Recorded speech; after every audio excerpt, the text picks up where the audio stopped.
నమస్తే. అరణ్యవాసి న్యూస్, మీ అశోక్ లాల్.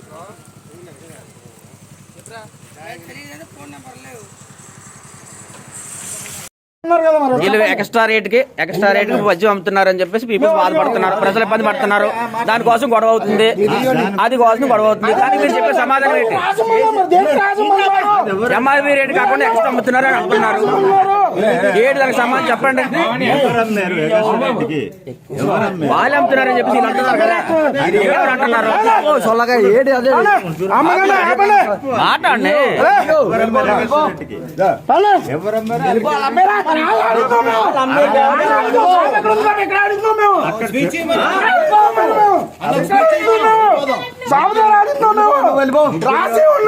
చెప్పండి అన్నా, ఏంటి లోపలికి వెళ్ళిపోతే ఒక నిమిషం మాట్లాడాలి కదా, మేమేదో రాసుకోవాలి కదా. వాళ్ళెందుకు చెప్పండి, మరి ఏది మాట్లాడతారు?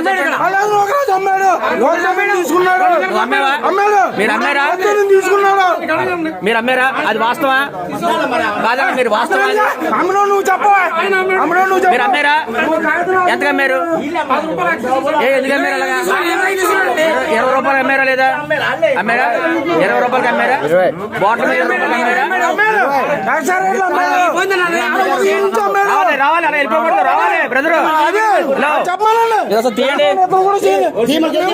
ఏం చెప్తలే నేను కాగితం రాసమంటారు. ఒక గవర్నమెంట్ ఆఫీసర్ ఆయన ఉండి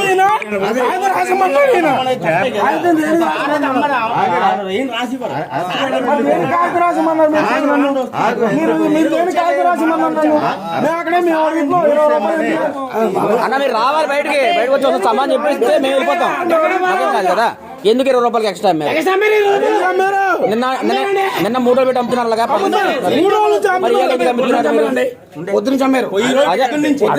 అడుగుతున్నాం కదా.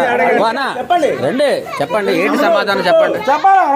రావాలి చెప్పాలి, అలాగవదు చెప్పాలి. 2 నిమిషాలు మీరు మాట్లాడి వెళ్ళిపోండి. ఎందుకు అలాగ అమ్మారు? బాటిల్ మీద 20 రూపాయలు మీరు ఎందుకు అమ్మారు అలాగా? స్టాకు ఏదేమైనా ఇప్పుడు బార్లో కొన్నది ఎక్కడ కొన్నదని ప్రజలు తెలియదు కదా. అవును, డబ్బులు ఉన్నప్పుడు కొనుక్కుంటారు. అంటే బెడ్ షాప్ లో కొనుక్కోవచ్చు కదా, మీ దగ్గర ఎందుకు కొనుక్కుంటారు? అంతేనా? మీరు చెప్పే సమాధానం అంతేనా? సరే ఓకే అన్న, సరే అంతే కదా. ప్రజలు చాలా మంది వెయిటింగ్ లో ఉన్నారు. అదే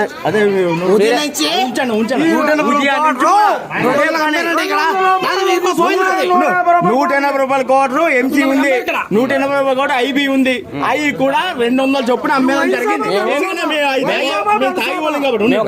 మేము బార్ని తీసుకొచ్చి ఎక్స్ట్రా రేట్ కి లేని అంటున్నారు. ఇప్పుడు బార్ లో తెచ్చారా, ఎక్కడ తెచ్చారా అనేది రైట్ హాల్ అంతే కదా.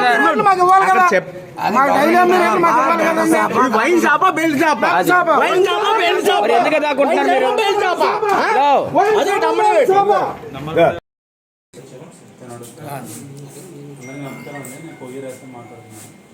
ఈ బెల్ట్ షాప్ సంబంధించి ఎటువంటి ఇన్ఫర్మేషన్ మాకు వచ్చినా ఆ విలేజ్ మీద రైడ్ చేసి వాళ్ళు పట్టుకొని కేసు కట్టడం జరుగుతుందండి. అలాగే రీసెంట్గా మన డౌనూరు ఆర్కొత్తూరు విలేజ్లో కూడా భారీ స్థాయిలో బెల్ట్ షాప్ పట్టుకుని వాళ్ళిద్దరికి రిమాండ్ పెట్టడం కూడా జరిగింది. అవే కాకుండా ఇంకేమైనా ఇన్ఫర్మేషన్ మా దృష్టిలో వస్తే ఖచ్చితంగా రైడ్ చేసి పట్టుకుంటాం. బెల్ట్ షాప్ సంబంధించి ఎటువంటి అనుమతులు కానీ అలాంటివి ఏమి కానీ జరగవు. ఖచ్చితంగా అటు మీద కేసులు కట్టడం జరుగుతుంది. రాత్రి మధ్యాహ్నం షాప్ నుంచి మనకి ఎవరు కంప్లైంట్ చేశారు సార్? గొడవ జరుగుతుంది షాప్ దగ్గర, గొడవ అవుతుందని మనకు లోకల్గా అక్కడి నుంచి ఫోన్ వచ్చింది. వైన్ షాప్ దగ్గర ఇలాగా తాగేసి గొడవ ఆడుకుంటున్నారని మనకు ఇన్ఫర్మేషన్ వస్తే వెళ్ళి అక్కడ ఏదో గొడవ అవుతుంటే 20 వరకు తగ్గిసేసి పంపించాము. అక్కడ ఏదో చిన్న ఏం గొడవ అనేది మనకు ఐడియా లేదు. గొడవ అవుతుందని చెప్పి సంబంధించి మనకు ఇన్ఫర్మేషన్ వచ్చింది తప్ప దేని గురించి గొడవ అవుతుందని కూడా మనకు తెలియదు సార్. అధిక ధరలకు అమ్ముతున్నట్లు మీరు సమాచారం వచ్చిందండి? లేదు, అది కంప్లీట్గా ఎంఆర్పీ ప్రైస్ లేకపోతే అంతటా ఎక్కువ అమ్ముతున్నారు అనేది ఎక్సైజ్ డిపార్ట్మెంట్ వాళ్ళు అది కన్సిడర్ చేస్తారు. ఒకవేళ దానికి తగ్గట్టు చర్యలు కూడా వాళ్ళు తీసుకుంటారు. ఎక్కువ రేట్లో గొడవలు జరగకుండా బ్రాంతి షాప్ వాళ్ళు జాగ్రత్త చూసుకోమని వాళ్ళకి ఏమన్నా మీరు ఏమన్నా చెప్పారా? బ్రాంతి షాప్తో గొడవలు జరుగుతున్నాయి కాబట్టి షాప్ వాళ్ళకి బాధ్యత, మీరు జరగకుండా చూసుకుని మన సైడ్ నుంచి ఏమన్నా మీరు చెప్పడం జరుగుతుంది. అలాగే ఎక్కువ తాగడానికి వస్తారు కాబట్టి తాగిన మైకులు ఎవరైనా ఏదైనా గొడవ పెడుతూ ఉంటారు కాబట్టి అలాంటి అప్పుడు మా దృష్టి ఇదే ఫస్ట్ టైం కాదు, ఇంత ముందు కూడా వైన్ షాప్ దగ్గర చిన్న చిన్న గొడవలు అవుతున్నప్పుడు మాకు ఫోన్ చేయడం, అది అటు వెళ్ళిన ప్రజలు కానీ వైన్ షాప్ అతను కానీ లేకపోతే అక్కడ చూసిన వ్యక్తులు కానీ ఎవరో ఫోన్ చేస్తుంటారు. దాన్ని గొడవ ఆపడానికి మనం ఇంకా అక్కడ పంపిస్తుంది. ఓకే.